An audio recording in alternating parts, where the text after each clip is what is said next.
palad at malugod, ang sa Diyos ay may takot. Sa utos niya'y sumusunod, siya'y hindi magdarahok. San Jose manggagawa, Alleluia. San Jose manggagawa, papuri sa Diyos. San Jose manggagawa, Alleluia. San Jose manggagawa, papuri sa Diyos.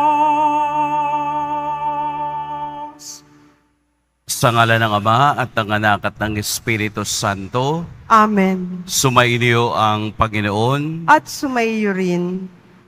Mga kapatid, aminin natin ang ating mga kasalanan upang tayo maging marapat gumanap sa banal na pagdiriwang. Tayo pong lahat, inaamin ko sa makapangyarihang Diyos at sa inyo mga kapatid, na lubha akong nagkasala sa isip, sa salita at sa gawa, at sa aking pagkukulang.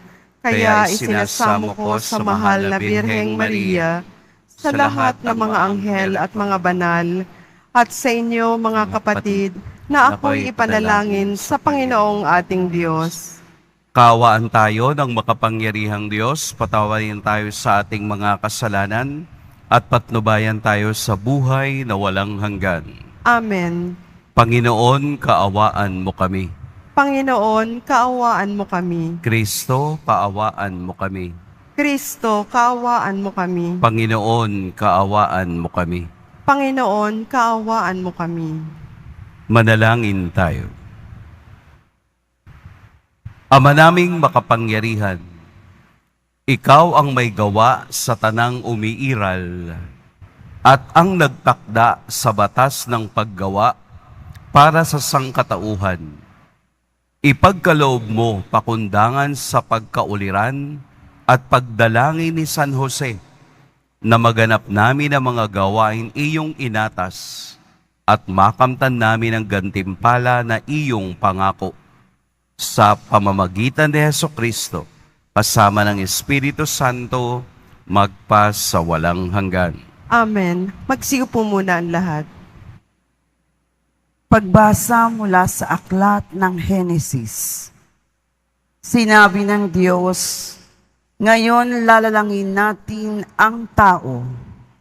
Ating gagawin siyang kalarawan natin. Siya ang mamamahala sa mga isda, mga ibon at lahat ng hayop, maging maamo o mailap, malaki o maliit. Nilalangan ng Diyos ang tao ayon sa kanyang larawan. Lumalang siya na isang lalaki at isang babae, at sila'y pinagpala. Wika niya, magpakarami kayo at punuin ng inyong mga supling ang buong daigdig at pamahalaan ito. Binibigyan ko kayo ng kapangyarihan sa mga isda, sa mga ibon, at lahat ng maiilap na hayop, maging malalaki o maliliit. Bibigyan ko rin kayo ng lahat ng uri ng butil at mga bungang kahoy na inyong makakain. Ang lahat ng halamang luntian ay ibibigay ko naman sa maliliit na hayop, malaki man o maliit, at sa lahat ng mga ibon. At ito ang nangyari. Pinagmasdan ng Diyos ang lahat niyang ginawa at lubos siyang nasiyahan. Dumaan ang gabi at sumapit ang umaga. Ito ang ika-6 na araw. Gayon, nilikha ng Diyos ang lupa, ang langit at lahat ng bagay na naroroon. Sa loob ng 6 na araw, tinapos niyang likhain ang lahat ng ito at siya'y nagpahinga sa 7 araw. Pinagpala niya 7 araw at itinangi, sapagkat sa araw na ito, siya'y nagpahinga matapos likhain ang lahat. Ang salita ng Diyos. Salamat sa Diyos. Poon kami pagpalain at iyong pagtagumpayan. Poon kami pagpalain at iyong pagtagumpayin. Wala pa ang mga bundok, hindi mo pa nilalang, hindi mo pa nililikha itong buong daigdigan. Ikaw noon ay Diyos na, pagkat ika'y walang hanggan. Poon kami pagpalain at iyong pagtagumpayin. Yaong tao'y nilikha mo'y bumabalik sa alabok, sa lupa ay nagbabalik kapag iyong iniutos. Ang 1,000 mga taon ay para bang isang araw. Sa mata mo, Panginoon, isang katat na lamang, isang saglit sa magdamag na ito ay dumaraan. Poon kami pagpalain at iyong pagtagumpayin. Yamang ito'y buhay naming maikli lamang na panahon, itanim sa isip namin upang kami ay dumunong. Hanggang kailan pa ba poon titiisin yaring lagay nitong inyong mga lingkod sa gitna ng kahirapan? Poon kami pagpalain at iyong pagtagumpayin. Kung umagay ipadamay ang wagas mong pag-ibig, at sa buong buhay namin may galak ang aming awit.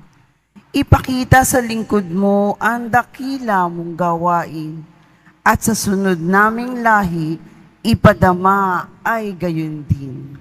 Poon kami pagpalain at iyong pagtagumpayin.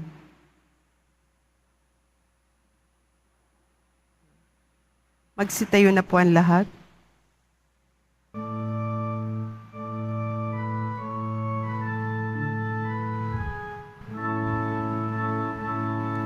Alleluia,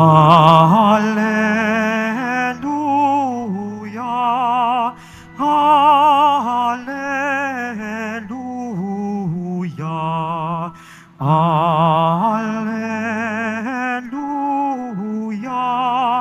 Alleluia.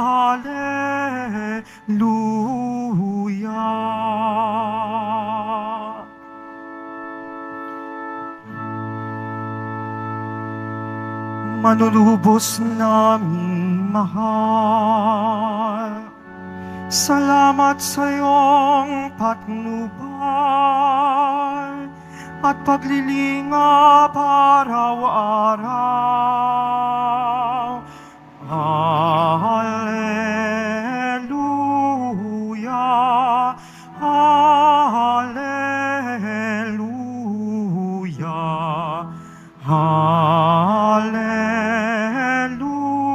Alleluia, Alleluia.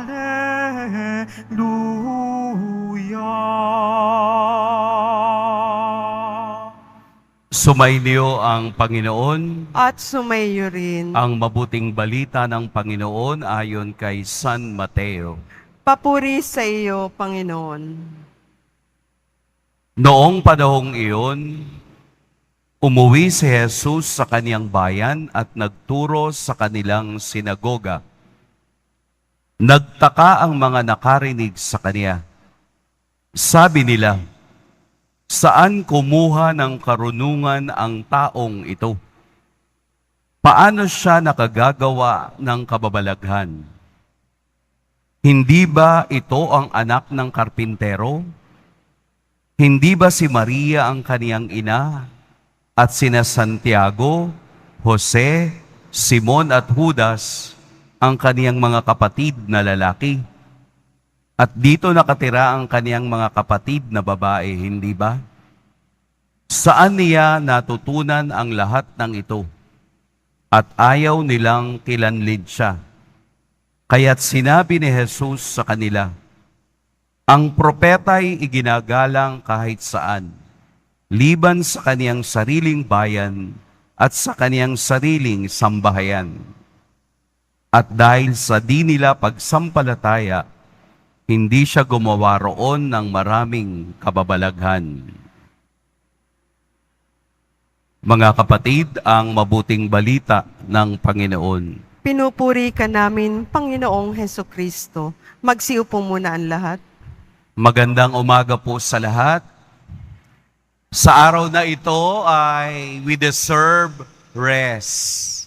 May 1, Labor's Day o kafiestahan ni San Jose Manggagawa. Bakit po idineklara ang May 1 bilang Labor Day o araw ni San Jose Manggagawa, ang patron nating mga manggagawa? Unless wala kang trabaho, ang pagiging walang trabaho ay trabaho din. Mahirap yun. Noon pong 1891, almost 133 years ago today, ay naglabas si Pope Leo XIII ng isang sulat o encyclical na may title na Rerum Novarum. It's a Latin term. Rerum Novarum, bilang pagkilala sa dignidad ng manggagawa sa panahon ng Industrial Revolution sa Europe. Kasi po yung Industrial Revolution ay hudyat ng paglago ng ekonomiya sa kabilang dako ng bansa. At habang lumalago ang ekonomiya, nakakalimutan ng mga kapitalista ang karapatan ng bawat manggagawa. Dahil nga po na Industrial Revolution, pinapalitan ng mga makina ang kakayahan ng tao. Ibig sabihin po, nawawala na ng saysay ang kakayahan ng tao at gumagamit na ng makina to replace upang palitan ang dignidad ng tao. Ang dignidad ng paggawa o the dignity of labor or the dignity of work ay hindi nawawala sa katuruan ng simbahan at sa banal na kasulatan. Kaya inuulit ng simbahan sa kaniyang social doctrine, Rerum Novarum, ang dignidad ng bawat isa bilang manggagawa ay dignidad din kung anumang estado ng buhay ng tao. Pagkatapos ng 100 taon, muling inulit ni St. John Paul II sa kaniyang encyclical na Centesimus Annus, 100 years after, noong 1991, muling inulit ng Santo Papa St. John Paul II ang dignidad ng tao. Bakit? Dahil nawawala na ang pagtingin ng kapitalista sa dignidad ng tao. Ang tingin nila sa tao noon ay katulad lang din ng isang gamit, utility, na kapag hindi mo na kailangan at hindi nagpo-produce ng resulta, kailangang tanggalin. Para na rin siyang makina. Ang tao ay tinatrato bilang makina na dapat ay tumatakbo 24/7. Kaya sa panahong iyon, muling naglabas si St. John Paul II ng kaniyang sariling encyclical na Laborem Exercens on the dignity of human labor. Bakit po? Kasi base doon sa ating napakinggan sa unang pagbasa, kahit na ang Diyos nagtrabaho din upang likhain ang mundo. Sa ating ebanghelyo, ipinakilala si Jesus bilang anak ng karpintero. Ibig sabihin po, mayroong trabaho. He is identified with the kind of work his father is doing. Noong panahong iyon, makikilala ka sa pamamagitan ng iyong ama. At kung ano ang trabaho ng iyong ama, it follows, yun din ang magiging trabaho ng anak. Ang salitang karpintero ay siguro na ang pinakamalapit na pwedeng matawag sa term nung panahon na yon. Dahil sa original text, sa Greek term, ang karpintero po ay tekton. Ang term ay tekton. Pero kapag inaral mo yung salitang tekton, hindi lamang siya isang karpintero, o hindi isang artisan. Pwede sa kahoy, pwede siguro sa mga bato, o isang builder. So limited ang vocabulary that time, kaya siguro identified as carpenter. Ganun pa man, pagpapakita na ang kaniyang dignidad bilang karpintero ang nagdala sa kaniya kay Jesus, ang ating poong Nazareno, upang ipakitang siya ay nagtrabaho din at hindi umasa sa tao. At bilang isang misyonero at bilang isang nagpapahayag ng mga salita at gawa ng Diyos, siya rin ay nagtrabaho 24/7 para sa ating kaligtasan. Ngayong Mayo, 1st of May, idalangin natin sa Diyos na tayong lahat ay patuloy na bigyan ng inspirasyon na mahalin kung ano ang trabahong meron tayo, sapagkat ang lahat ng trabahong ating ginagawa ay dapat patungo sa kabanalan. Hindi po hiwalay ang trabaho natin, sapagkat kahit na anong klaseng trabaho ay mayroong dignidad na patungo sa Diyos. Ang trabahong ginagawa ng buong-buong may pagmamahal at may pananampalataya sa may kapal, ang siyang nagiging tunay na alagad ng Diyos at sumusunod sa Kanya. Anumang liit o laki ng trabaho ay wala sa sweldo.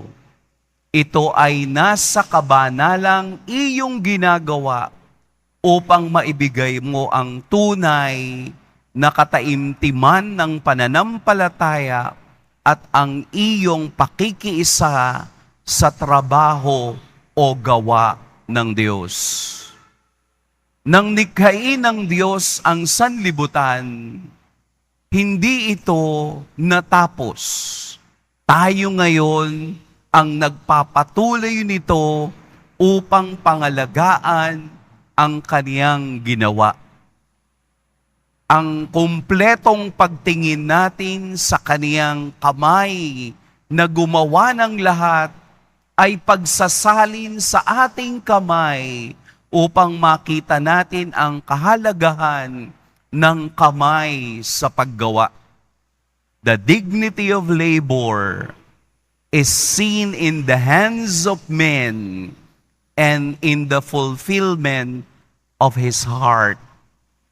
Ang ating kamay ang siyang nagpapakita ng paggawa ng Diyos sa ating buhay. Mayroon po akong isang kaibigan noong elementary. Hindi ko na alam kung nasaan na siya ngayon. Araw-araw, pagkatapos ng klase, gusto niya sa bahay tumatambay. Barong-barong lang naman yung aming bahay, pero sige pa rin, gusto niya. Minsan nakikikain pa.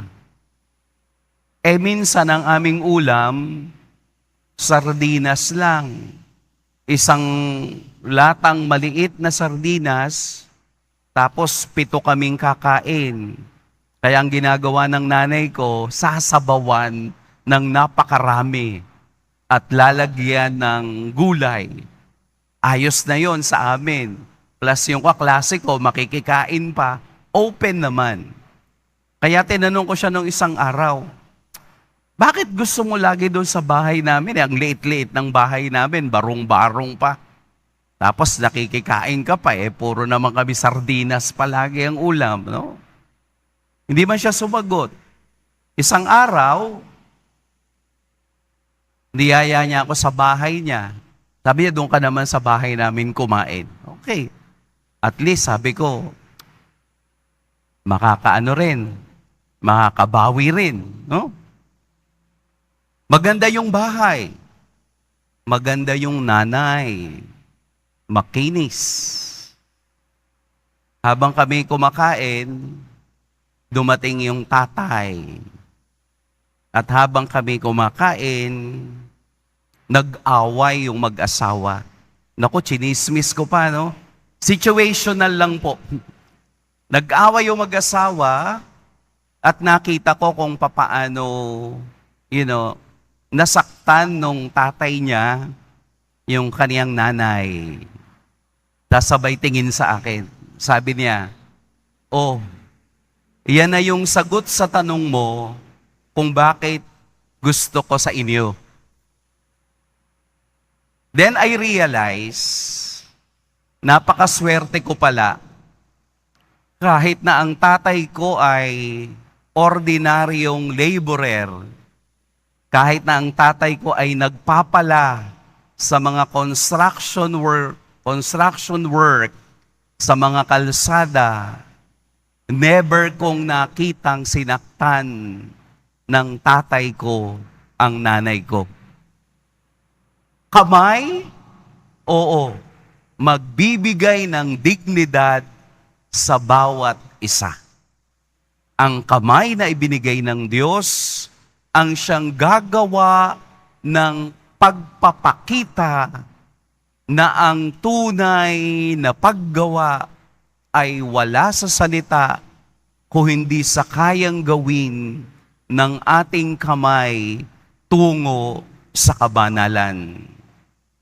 Gamitin natin sa tama, gamitin natin sa dignidad, gamitin natin sa hustisya upang ang tunay na paggawa ng Diyos ay nagpapatuloy sa atin ngayon. Huwag tayong manakit sapagkat hindi iyon dignidad ng tao. Imbes ang ating kamay ay gamitin sa pagyakap anumang estado ng ating buhay.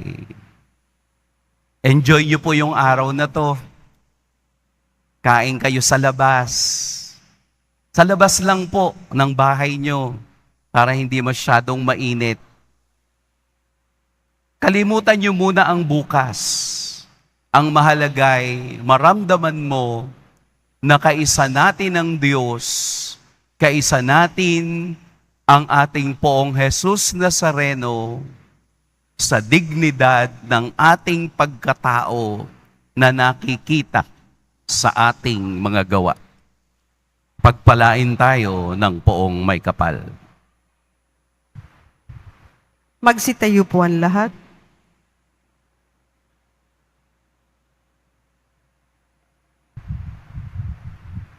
Minamahal kong mga kapatid, manalangin tayo kay San Jose para sa lahat ng ating mga pangangailangan. Paramihin mo ang bunga ng aming mga gawa, Panginoon. Paramihin mo ang bunga ng aming mga gawa, Panginoon. Ang simbahan naway magpatuloy sa pagpapahayag ng mga kahalagahan ng katarungan bilang susi sa ating kapayapaan. Manalangin tayo. Paramihin mo ang bunga ng aming mga gawa, Panginoon. Ang mga pinuno ng pamalaan at ang mga ekonomista naway magsikap para sa makatarungang pamamahagi ng yaman at magtaguyod ng dangal ng lahat ng tao. Manalangin tayo. Paramihin mo ang bunga ng aming mga gawa, Panginoon. Ang mga negosyante naway gamitin ang kanilang mga kabuhayang interes para sa paglilingkod sa lahat. Manalangin tayo. Paramihin mo ang bunga ng aming mga gawa, Panginoon. Ang mga dukha at ang mga walang hanap buhay naway makatagpo ng marangal na pamaraan ng ikabubuhay. Manalangin tayo. Paramihin mo ang bunga ng aming mga gawa, Panginoon. Ang mga yumaong naghirap sa paggawa noong sila ay nabubuhay pa rito sa lupa, naway makatanggap ng kanilang gantimpala sa kabilang buhay. Manalangin tayo. Paramihin mo ang bunga ng aming mga gawa, Panginoon. Ama ng aming manunubos, sa pagsasama ng aming mga panalangin at sa pamamagitan ni San Jose, tulungan mo kaming makita sa aming mga pagkilos ang dangal sa paggawa. Hinihiling namin ito sa pamamagitan ni Kristo na aming Panginoon. Amen. Magsiupo muna ang lahat.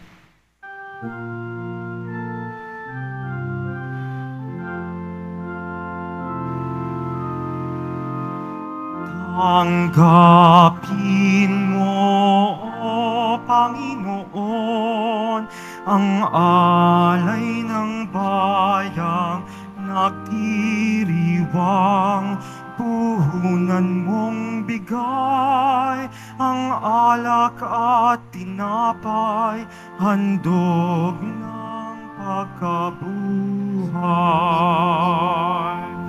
Pinupuri kita, Poon, sapagkat ako'y iniligtas. Mga kaaway di makuhang matuwa mula sa libingan. Tanggapin mo, O Panginoon, ang alay ng bayang nagdiriwang. Puhunan mong bigay ang alak at tinapay, handog ng pagkabuhay. Magsitayo na po ang lahat. Madalangin kayo mga kapatid upang ang paghahain natin ay kalugdan ng Diyos amang makapangyarihan. Tanggapin nawa ng Panginoon itong paghahain sa iyong mga kamay, sa kapurihan niya at karangalan, sa ating kapakinabangan at sa buong sambayanan niyang banal. Ama naming lumikha, ikaw ang pinagmumula ng tanang kagandahang loob. Tunghayad mo ang aming mga alay na inihain, ngayong si San Jose ay ginugunita namin. Para mo ng awang pagbigyan ng aming kahilingang, kami naway itaguyod at tulungan ng mga handog na aming inialay. Kasama ng Espiritu Santo, magpa sa walang hanggan. Amen. Sumainyo ang Panginoon. At sumaiyo rin. Itaas sa Diyos ang inyong puso at diwa. Itinaas na namin sa Panginoon. Pasalamatan natin ang Panginoong ating Diyos. Marapat na siya ay pasalamatan. Ama naming makapangyarihan, tunay ngang marapat na ikaw ay aming pasalamatan. Ngayong ginugunita si San Jose. niloob mong magpakasal kay Mariang Birheng Mahal, si San Joseng maaasahan sa pananagutan upang may amang lumingap sa angkang kinabibilangan ng iyong anak.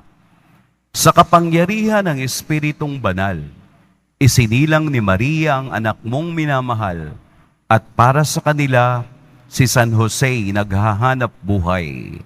Kaya kaisa na mga anghel na nagsisiawit ng papuri sa iyo, nang walang humpay sa kalangitan, kami nagbubunyi sa iyong kadakilaan. Santo, Santo, Santo, Panginoong Diyos ng mga hukbo, napupuno ang langit at lupa ng kadakilaan mo. Hosana sa kaitaasan, pinagpala ang naparirito sa ngalan ng Panginoon. Hosana sa kaitaasan, magsiluhod po ang lahat. Ama naming banal, ikaw ang bukal ng tanang kabanalan. Kaya't sa pamamagitan ng iyong Espiritu, gawin mong banal ang kaloob na ito upang para sa amin maging katawan at dugo ng aming Panginoong Heso Kristo. Bago niya pinagtiis ang kusang loob na maging handog, hinawakan niya ang tinapay, pinasalamatan kaniya, pinaghati-hati niya iyon, iniabot sa kaniyang mga alagad at sinabi, "Tanggapin ninyong lahat ito at kanin, ito ang aking katawan na ihahandog para sa inyo."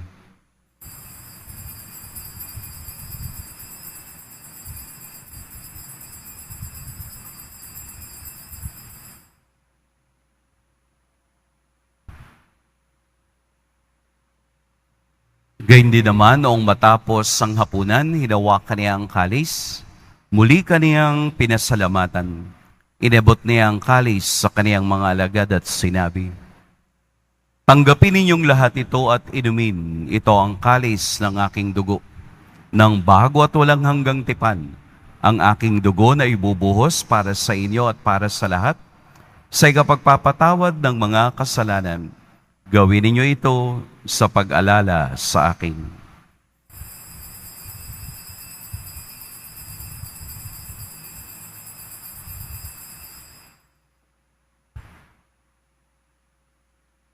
Magsitayo na po ang lahat. Ipagbunyi natin ang misteryo ng pananampalataya. Si Kristo'y namatay, si Kristo'y nabuhay, si Kristo'y babalik sa wakas ng panahon. Ama, ginagawa namin ngayon ang pag-alala sa pagkamatay at muling pagkabuhay ng iyong anak. Kaya't iniaalay namin sa iyo ang tinapay na nagbibigay buhay at ang kalis na nagkakaloob ng kaligtasan. Kami nagpapasalamat dahil kami iyong minarapat na tumayo sa harap mo para maglingkod sa iyo. Isinasamo namin kaming magsasalo-salo sa katawan at dugo ni Kristo ay mabuklod sa pagkakaisa sa pamamagitan ng Espiritu Santo. Ama, lingapin mo ang iyong simbahang laganap sa buong daigdig. Puspusin mo kami sa pag-ibig, kaisa ni Francisco na aming Papa at ni Jose na aming Obispo at ng Tanang Kaparian. Alalahanin mo rin ang mga kapatid naming nahimlay nang may pag-asang sila'y muling mabubuhay, gayon din ang lahat ng mga pumanaw. Kaawaan mo sila at patuloyin sa iyong kaliwanagan. Kaawaan mo at pagindapating kaming lahat na makasalo sa iyong buhay na walang wakas. Kaisa ng mahal na Birheng Maria na ina ng Diyos, ng kabiyak ng puso niyang si San Jose, kaisa ng mga apostol ni San Juan Bautista, at ng lahat ng mga banal na namuhay dito sa daigdig ng kalugod-lugod sa iyo, maipagdiwang nawa namin ang pagpupuri sa ikararangal mo sa pamamagitan ng iyong anak na aming Panginoong Heso Kristo. Sa pamamagitan ni Kristo, kasama niya at sa Kanya, ang lahat ng parangal at papuri sa iyo, Diyos, Amang makapangyarihan, kasama ng Espiritu Santo, magpa sa walang hanggan. Amen. Sa tagubili ng nakagagaling na utos at sa turo ni Jesus na Panginoon natin at Diyos, ipahayag natin ng lakas loob. Ama namin, Sumasalangit ka, sambahin ang ngalan mo, mapasa amin ang kaharian mo. Sundin ang loob mo dito sa lupa para nang sa langit. Bigyan mo kami ngayon ng aming kakanin sa araw-araw. At patawarin mo kami sa aming mga sala, para ng pagpapatawad namin sa nagkakasala sa amin. At huwag mo kaming ipahintulot sa tukso at iadya mo kami sa lahat ng masama. Hinihiling namin kami iadya sa lahat ng masama. Pagkalooban ng kapayapaan araw-araw, iligtas sa kasalanan at ilayo sa lahat ng kapahamakan. Samantalang aming pinananabikan ang dakilang araw ng pagpapahayag ng tagapagligtas naming si Hesukristo. Sapagkat iyo ang kaharian at ang kapangyarihan at ang kapurihan magpakailanman. Amen. Panginoong Hesukristo, sinabi mo sa iyong mga apostol, kapayapaan ang iniiwan ko sa inyo, ang aking kapayapaan ang ibinibigay ko sa inyo. Tunghayan mo ang aming pananampalataya at huwag ang aming pagkakasala. Pagkalooban mo kami ng kapayapaan at pagkakaisa ayon sa iyong kalooban, kasama ng Espiritu Santo, magpa sa walang hanggan. Amen. Ang kapayapaan ng Panginoon naway laging sumainyong lahat. At sumayo rin. Magbigayan kayo ng kapayapaan sa isa't isa. Kordero ng Diyos na nag-aalis ng mga kasalanan ng sanlibutan, maawa ka sa amin. Kordero ng Diyos na nag-aalis ng mga kasalanan ng sanlibutan, maawa ka sa amin.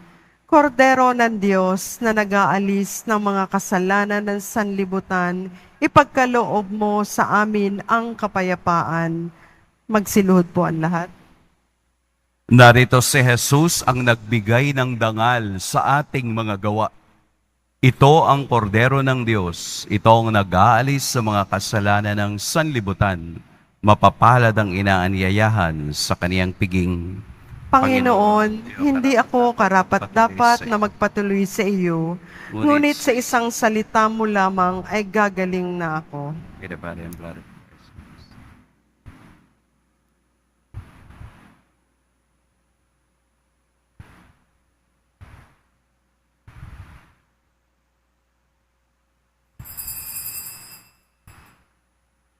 Para sa lahat ng tatanggap ng banal na komunyon, sasagot po tayo ng amen pagkasabi ng pari o ng lay minister ng katawan ni Kristo at isubo agad sa bibig bago umalis sa harapan ng pari o lay minister.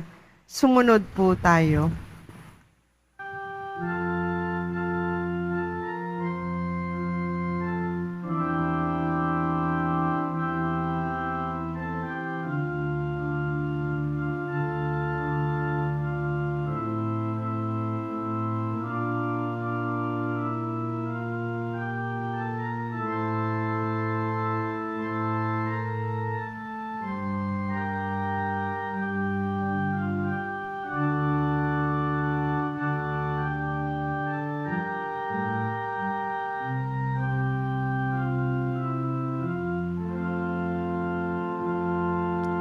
Si Kristo'y inihain na, pamaskong maamong tupa. Magsalo tayong masaya sa tinapay na pamista, bago't wagas. Alleluia.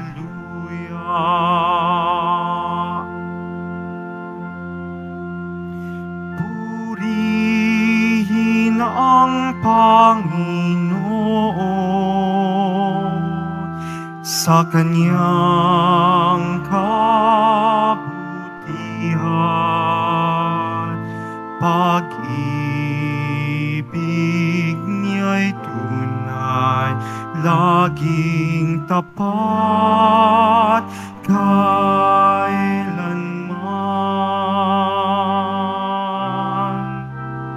Si Kristo'y inihain na, pamaskong maamong tupa. Magsalo tayong masaya sa tinapay na pamista bago't wagas. Alleluia.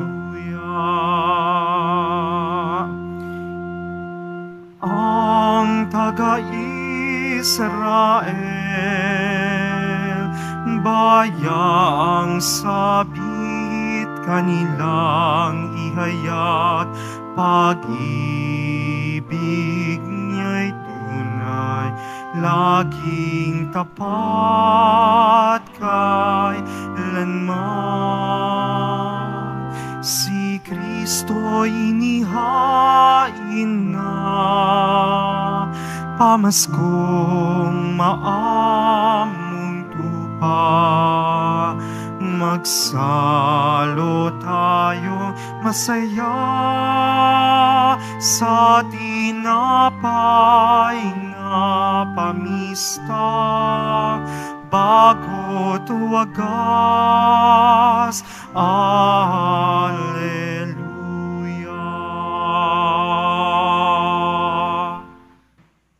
Magsitayo po ang lahat. Manalangin tayo.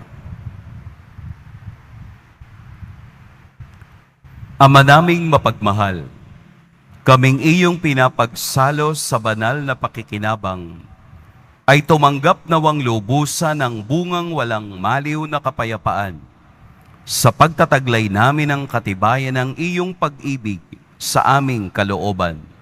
Ayon sa halimbawa ni San Jose Manggagawa, at sa pamamagitan ni Hesukristo, kasama ng Espiritu Santo, magpa sa walang hanggan.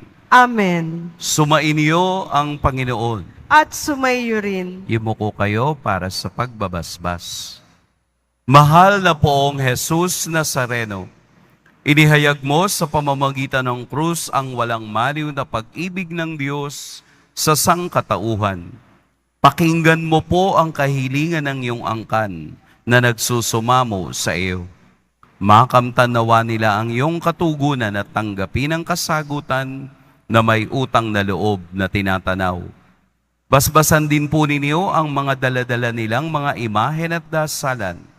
Sa pamamagitan ng bendisyon na ito, naway maalala nila ang mga pangako nila noon sa binyag, na ikaw ang kanilang iibigin at paglilingkuran bilang Panginoon, magpa sa walang hanggan. Amen. At pagpalain kayo ng makapangyarihan at mapagmahal na Diyos, ang Ama at Anak at Espiritu Santo. Amen. Tapos na ang ating pagdiriwang, humayo kayong taglayang kapayapaan ng Poong Jesus Nazareno. Salamat sa Diyos.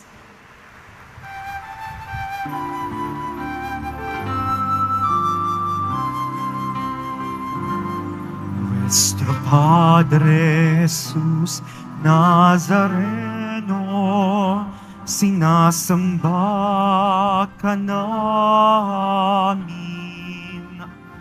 Pinipintuho ka namin. Aral mo ang aming buhay at kaligtasan. Nuestro Padre Jesus Nazareno, iligtas mo kami sa kasalanan. Ang krus mong kinamatayan ay sagisag ng aming kaligtasan. Nuestro Padre Jesus Nazareno, dinarangal ka namin.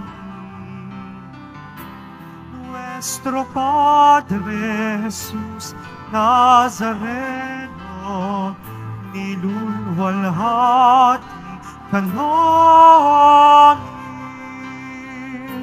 Nuestro Padre Jesus Nazareno, dinarangal ka namin. Nuestro Padre Jesus Nazareno, niluluwalhati ka namin.